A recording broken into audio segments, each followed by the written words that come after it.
আসসালামু আলাইকুম। সেল হয়ে যাচ্ছে S26 আলট্রা। তো এটার সাথে কি কি যাচ্ছে আগে দেখি। ESR এর ক্যামেরা রিং প্রোটেক্টর, স্যামসাং এর অরিজিনাল আইসি কেস, স্পিকেনের original crystal clear case, liquid crystal যেটা, ব্লুর অ্যান্টি রিফ্লেকটিভ স্ক্রিন প্রোটেক্টর, তারপর নীলকিনের আছে H+ প্রো, এটা কিন্তু বর্ডারলেস,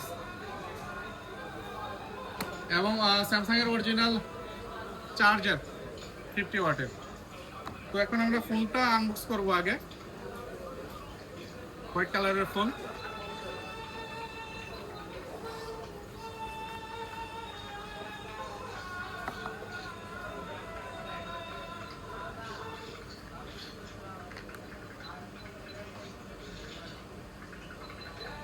হোয়াইট কালারটা আসলে পার্সোনালি খুবই পছন্দ আমার, নিলে আমি ওই হোয়াইটটাই নিব। তো সেরা প্রাইজে স্যামসাং S26 সালটা কিন্তু চলে আসেন আমাদের যমুনা ফিউচার পার্ক আউটলেটে।